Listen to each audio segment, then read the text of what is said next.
Who were the greatest bodybuilders that time forgot?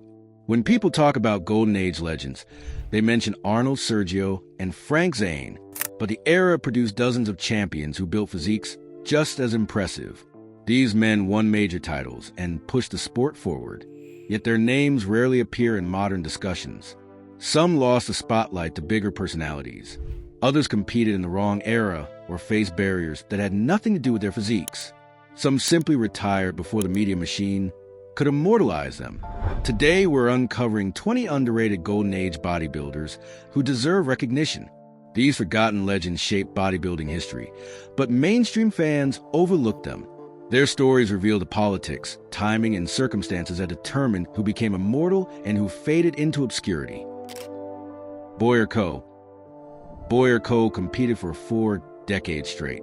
The Ragin Cajun from Louisiana started winning shows as a teenager in the mid-60s. He kept competing through the Masters Olympia in the mid-90s. His physique was dense, proportionate, and perfectly balanced. Round arms that could stand next to Arnold's without looking small. Etched deltoids and a full chest that photographers loved. He won Mr. America in 1969, multiple Mr. Universe titles, and Mr. World crowns. He placed high at the Olympia repeatedly, but never won it. That missing title kept him out of casual conversations. His era was crowded with megastars like Arnold, Zane, Mentzer, and Oliva. Coe's quiet, intelligent personality never generated scandals or movie roles. He talked about training philosophy and longevity instead of chasing headlines. So history remembers the loudest voices, and Boyer Coe became a footnote when he deserved to be a chapter. Callender. The Barbados Bomber moved to Britain to study law. His parents expected him to become an attorney. Instead, he dropped out and picked up barbells full-time. Callender won Mr. Southeast Britain in 1967 and Mr. United Kingdom the next year.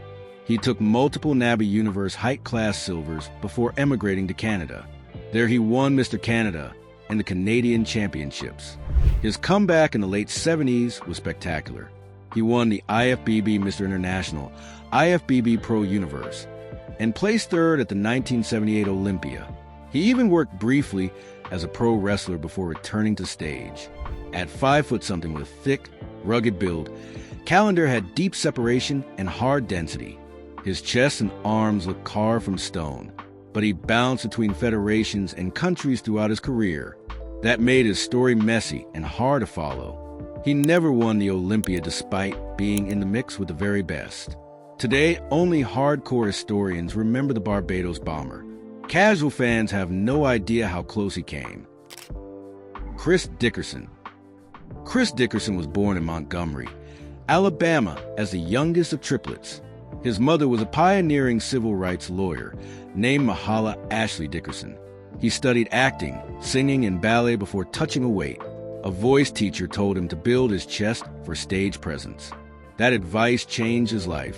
Dickerson became the first African-American AAU Mr. America in 1970. He won multiple NABBA Mr. Universe titles in the early 70s. Then in 1982, at age 43, he won the Mr. Olympia. He was the oldest champion at the time and the first openly gay winner. His physique stood 5'6" at around 195 pounds with legendary calves and perfect symmetry. His posing was polished and theatrical, influenced by his ballet training. But he won during a bridge year between Franco and Haney. Fans remember dynasties, not transitions. His quiet, dignified personality generated no wild stories or movie roles. And being both black and openly gay likely limited his media opportunities compared to some peers. History moved past him too quickly.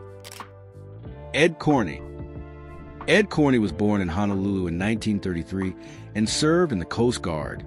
He worked as a bar owner and bouncer in California before bodybuilding caught him. He started training around age 27 after watching bodybuilders play volleyball.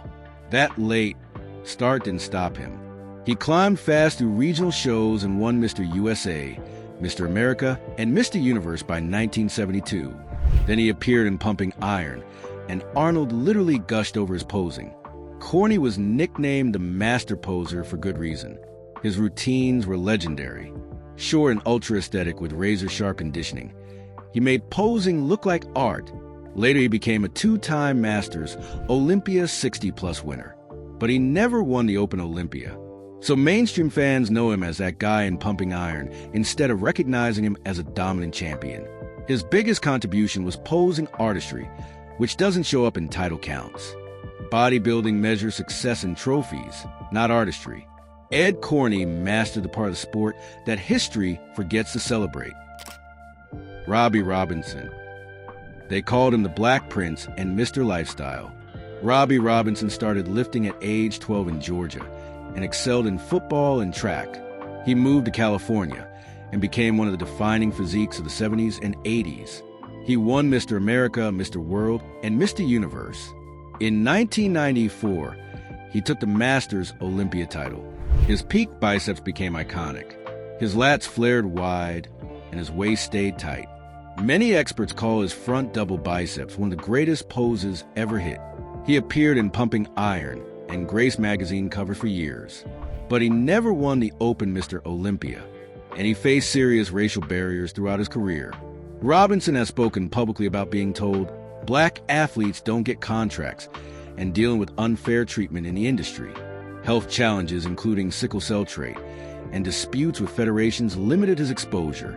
In later life, he became a symbol of healthy aging, staying impressively muscular into his 70s. But casual fans still underrate him because they focus on Olympia wins, not lifetime achievement. Serge Nubret. Serge Nubret was born in Guadeloupe and became a French bodybuilding icon.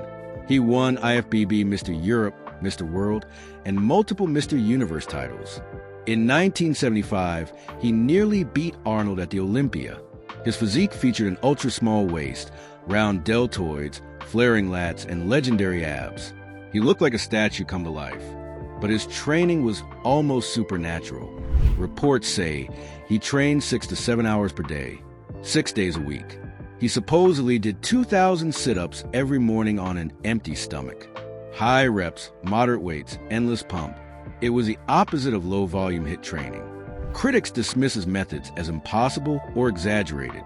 That turned his career into folklore instead of serious history. He never became Mr. Olympia, so American fans compress him into that French guy who almost beat Arnold. Much of his fame stayed in Europe, where he dominated for years. He also acted in films and ran federations across the continent. But U.S.-centered media ignored most of that. Serge Nubret remains one of the most underrated aesthetic champions bodybuilding ever produced. Danny Padilla. Danny Padilla stood 5'2", and they called him the Giant Killer. He started training at age 7 with a rusty barbell in Rochester, New York. By 1977, he won IFBB Mr. America overall and IFBB Mr. Universe in the lightweight class. His proportions were perfect. Dense arms, thick legs, full chest, and a sharp midsection all compressed into a compact frame. Many experts call his structure one of the most complete ever at lighter weight. He competed in multiple Olympias with strong placings but never won the title. His short stature made him visually overshadowed in mixed lineups with taller competitors. Political issues and controversial contest decisions hurt his momentum. Some claim he was excluded from lineups unfairly. Modern fans rarely see his photos because bigger names dominate the highlight reels. But in 2009, he was inducted into the IFBB Hall of Fame. Later, he became involved in federation, administration, and commentary. Danny Padilla proved that greatness isn't measured in inches, but bodybuilding history rewards size and celebrity, not just perfection. Dave Draper. The blonde bomber started lifting at age 12 in New Jersey. Dave Draper moved to California and became one of the faces of early Muscle Beach and Gold's Gym culture. He won Mr. America, Mr. World, and Mr. Universe in the 60s. His big, broad shoulders, huge arms, and classic V-taper made him look like a superhero. He appeared in films like Don't Make Waves and guest starred on shows like The Monkees and the Beverly Hillbillies. He was one of the first to bring heroic beach muscle looks into mainstream pop culture. Arnold cited Draper as an early inspiration when he arrived in America, but Draper retired young, around his late 20s. before the 70s Olympia era began. That early exit meant he missed a wave of publicity that made Arnold and others into household names. Later, he became an influential writer and columnist with books like Brother Iron, Sister Steel. His philosophical reflections on training and life influenced generations. But casual fans only know him as that blonde guy from the 60s. They have no idea how important he was to the sport's growth. John Grimek. John Grimek was born in 1910 and competed as both a weightlifter and bodybuilder. He represented the USA in weightlifting at the 1936 Olympics in Berlin. Then he turned to bodybuilding and won Mr. America in 1940 and 1941.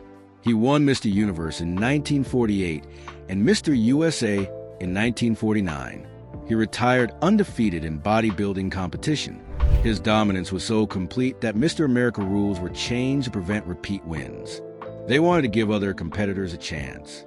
Grimek's physique was thick and powerful with incredible balance. He bridged the gap between strongman and modern bodybuilding. They nicknamed him the Monarch of Muscledom, and he held that title for decades. But he competed before the modern TV and magazine boom. Most fans only know him from grainy black and white photos. Later stars like Steve Reeves and Arnold overshadowed him retroactively, even though they built on his foundation. John Grimek was bodybuilding royalty when the sport was young. Time erased his crown because he arrived before cameras could preserve his greatness. Bill Pearl. Bill Pearl won Mr. Universe 5 times between 1953 and 1971. He was labeled the world's best-built man of the century by many in the industry. He won AAU Mr. America and multiple NABA Pro Mr. Universe titles in 1961, 1967, and 1971. His thick, powerful upper body, huge arms, and rugged yet classic shape influenced generations of bodybuilders. He trained and mentored legends, including Chris Dickerson. He maintained impressive condition into his 80s and kept training late into life. But most of his peak success happened in the 50s and 60s before the televised Mr. Olympia era. Because he didn't compete in Olympia, fans raised on Olympia history often skip him entirely. Modern audiences focus on the Sando Trophy winners and forget the champions who came before existed. Bill Pearl wrote respected books like Keys to the Inner Universe and multi-volume works on Iron Game history. He served as one of the sport's key historians and educators. But casual fans treat him like ancient history instead of recognizing him as one of the greatest ever built. Mohammed Makawai. Mohammed Makawai stood 5'4" and came from Egypt. They called him the Magic Egyptian for his incredible stage presence. In the early 80s, he became a serious Olympia threat. He took second place at Mr. Olympia in both 1983 and 1984, pushing a young Lee Haney harder than most remember. For a while, he was winning everything except the Olympia itself. He collected multiple Grand Prix titles in Sweden, Switzerland, and across Europe. His compact physique was extremely detailed and razor-sharp with crazy midsection development. His tight waist and crisp lines everywhere made him a perfect example of high-condition aesthetics. But he arrived just as the Haney era began and mass started taking over. History frames those years as the start of huge champions, not the close calls. Being shorter and not from North America limited his marketing and visibility compared to US-based stars. Most people remember the name Lee Haney and forget the man who nearly beat him. Mohammed Makawai was the ultimate what-if champion. With slightly different judging or timing, he could have changed the entire direction of 80s bodybuilding. Tony Pearson. Tony Pearson was born in Memphis in 1957 and nicknamed the Michael Jackson of bodybuilding. His facial resemblance and stage charisma earned him that title. He had a hard early life with divorced parents and years of neglect before being placed in a group home as a teenager. He discovered bodybuilding while rehabbing a wrestling knee injury. That accident changed everything. By age 21, he won AAU Mr. America in 1978, making him one of the youngest ever. He rocketed through titles like Mr. Los Angeles, Junior Mr. USA, and Mr. California. He won WBBG Pro Mr. World. Wobble World Championships, and NABA Pro Mr. Universe in 1980. Then he pioneered mixed pairs bodybuilding and won 6 IFBB World Mixed Pairs titles across the 80s. At 5'8" with a 29-inch waist and 20-inch arms, his shoulder-to-waist ratio was among the best of the era. But mixed pairs is almost forgotten as a category now. His dominance there doesn't show up in normal title lists. He never became a serious Mr. Olympia contender, so casual fans miss him entirely. Tony Pearson had one of the most aesthetic physiques of his generation. History forgot him because his titles don't fit the standard narrative. Bertil Fox. Bertil Fox was born on St. Kitts and raised in the UK. They called him Brutal Bertil for his savage training style and brutal mass. He won Teen Mr. Britain at 18, then multiple Mr. Universe titles through NABA. He turned IFBB Pro and competed at Mr. Olympia, placing as high as 5th in 1983. At around 245 pounds, his chest, shoulders, and arms were enormous. He was a prototype mass monster before mass truly took over the sport. His thick, dense physique influenced the direction of early 80s bodybuilding. But in 1998, he was convicted of a serious crime in St. Kitts. He was initially sentenced to the death penalty, later commuted to life, and finally pardoned in 2022 after serving about 25 years. That conviction caused the sport to erase his name from highlight reels and historical discussions. As a result, modern fans rarely see how influential his brutal mass training and look were for the era. Strictly in bodybuilding terms, Bertil Fox represented an important shift towards size and density, but his later actions overshadowed his competitive legacy entirely. Juice Up Wilcosh. Juice Up Wilcosh stood 6 feet tall and weighed 245 to 260 pounds in contest condition. Born in Heilbronn, Germany, they called him Zeus and the German Hercules. He started as a weightlifter and powerlifter at 16, winning multiple junior titles before transitioning to bodybuilding. In the mid-70s, he trained with Arnold at Gold's Gym in Venice. In 1979, he won the World Amateur Championships and IFBB Mr. Universe. The next year, he won Pro Mr. Universe. He placed 6th at the 1981 and 1983 Olympias, then took 3rd in 1984 behind Haney and McMahon. His huge, full muscle bellies and classic heroic look made him appear like a comic book strongman. His side chest and most muscular poses were legendary, but several injuries derailed his career just as he was peaking. He retired earlier than his potential suggested. Being a German star in a US-centered media culture limited his mainstream exposure. Most Olympia retrospectives skip over him, despite his 3rd-place finish. A semi-fictional novel was even written about his life, which is rare for a bodybuilder. Juice Up Wilcosh had the size and shape to become a household name. Timing and geography kept that from happening. Franco Columbu. Franco Columbu won Mr. Olympia twice, in 1976 and 1981.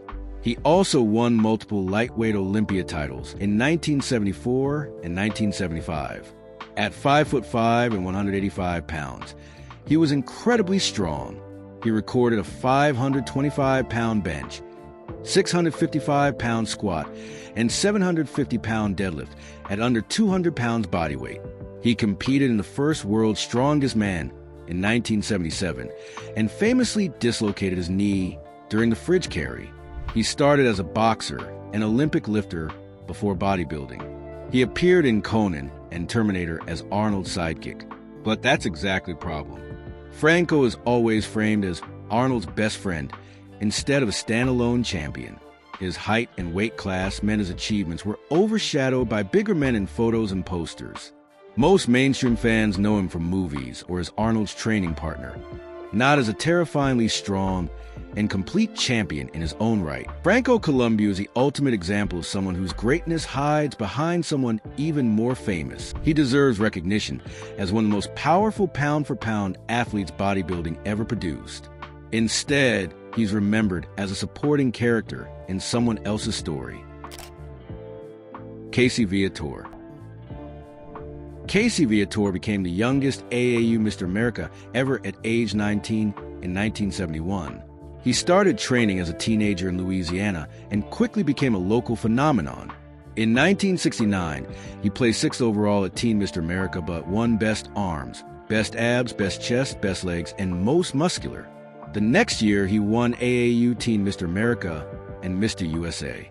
In 1971, he won Junior Mr. America and Mr. America in an insane run. Then he became involved in the Colorado experiment with Arthur Jones. Reports claimed he gained 63 pounds of muscle in 28 days using Nautilus and HIIT training. That claim is endlessly debated but remains legendary. He competed at the 1980 and 1982 Olympias, placing as high as 3rd. Later he wrote for Muscle and Fitness and Flex magazines, sharing training ideas. But early injuries and other troubles prevented him from fulfilling his insane early promise. Younger lifters know him more as a training myth from a Colorado experiment than as a full career champion. They have no idea he was the youngest Mr. America in history. Casey Viator's potential was enormous. Circumstances kept him from realizing all of it. Mike Mentzer. Mike Mentzer won Mr. America in 1976 and Mr. Universe in 1978 with a perfect 300 score. That was the first and only perfect score ever given. In 1979, he won the Mr. Olympia heavyweight class with another perfect 300, but lost the overall to Frank Zane.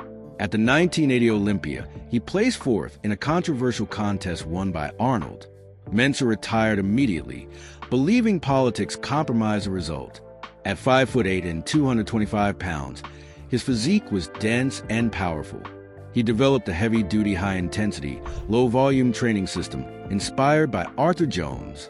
His pre-med background and interest in philosophy, especially Ayn Rand's objectivism, created an unusually intellectual approach to training. Later he faced personal struggles, but came back as a highly respected coach and writer. He influenced champions like Dorian Yates and many others. But he's often remembered more for the 1980 Olympia controversy than for his near-perfect physique and titles. His ideas were polarizing, so some dismiss him while others idolize him. His actual contest legacy gets lost in the debate. Modern fans know the phrase hit, but not how dominant he was on stage. Mike Mentzer deserved better than being remembered for one controversial contest. Chuck Sipes. Chuck Sipes was born in 1932 and became a golden era legend of the 50s and 60s. He won Mr. America in 1960, plus Mr. Universe and Mr. World titles across various federations. He worked full-time jobs as a logger and steelworker while training intensely. That gave him a blue-collar hero image that resonated with working men. His physique was thick and rugged with dense chest and arms. He wasn't a pretty boy physique, but extremely powerful looking, beyond bodybuilding. He was famous for bending steel bars, tearing decks of cards, and performing strongman exhibitions. He wrote How to Perform Feats of Strength for the strength community. But most talk about strongman centers on later competitors like Kaz Mayer. Chuck Sipes' crossover status as both physique star and strongman is largely forgotten.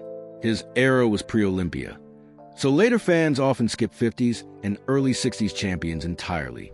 His minimalist lifestyle, quiet demeanor, and remote living kept him out of the constant spotlight. Chuck Sipes represented the working man's bodybuilder who trained hard and asked for nothing. The sport moved past that image and forgot to look back. Reg Lewis. Reg Lewis won Junior Mr. Olympics around age 17 in California. By 1955, he won Mr. California, then Mr. Pacific Coast in 1956. In 1963, he won IFBB Mr. America. Later, he won Natural Mr. America Masters in 1982. In 1970, he placed 3rd at Mr. Olympia, a fact many forget. His classic 50s and early 60s physique featured broad shoulders, tight waist, and good lines. Not extreme, but extremely polished. At 18, he joined Mae West Stage Review as the youngest muscle man in her troupe. That gave him pop culture visibility beyond just bodybuilding. He appeared on You Bet Your Life with Groucho Marx in 1959. He acted in sword and sandal and adventure films throughout the 60s. but he sits historically between Steve Reeves and the later Weider stable of stars. Reeves overshadows him from one side, and Arnold overshadows him from the other. His biggest successes were in the pre-TV and early TV era, when bodybuilding wasn't yet mainstream. Reg Lewis had the looks, titles, and media presence to become huge. Timing placed him in the gap between two golden ages instead of in the middle of one. Harold Poole. Harold Poole was born on Christmas Day 1943 in Louisville, Kentucky. He was a multi-sport athlete who played quarterback, wrestled at the state level, and competed in track and shot put. At 16, he entered AAU Mr. America and placed 18th. At 19, he switched to IFBB and won Mr. Universe in 1963, becoming the youngest ever at the time. In 1964, he became the first African-American IFBB Mr. America. Then he made history as the only man to compete in the first 3 Mr. Olympias from 1965 to 1967. He took second place 3 years in a row behind Larry Scott and then Sergio Oliva. He was always right there, but never won. His physique featured wide shoulders, tiny waist, and thick arms and chest. Many described him as being ahead of his time in terms of mass and shape, but he retired relatively young. By the time the 70s golden era exploded, he was already yesterday's news. He was overshadowed by the first Mr. Olympia hero and never got to wear the crown himself. Modern fans know Larry Scott and Sergio Oliva, but rarely realize how close Harold Poole came to changing bodybuilding history. He was one contest away from immortality. These 20 forgotten legends built physiques that rivaled the biggest names in history. They won major titles and pushed the boundaries of what the human body could achieve. But timing, politics, personality, geography, and sheer bad luck kept them out of spotlight. Some competed in the wrong era or retired too early. Others faced barriers that had nothing to do with their muscles. A few were simply overshadowed by larger personalities or lost controversial decisions. Their stories remind us that greatness isn't always rewarded with fame. History remembers the loudest voices and the biggest trophies, not always the best physiques. These men deserve better. And there are even more forgotten names waiting in the shadows. Stories yet to be told about champions who never got their moment in the sun.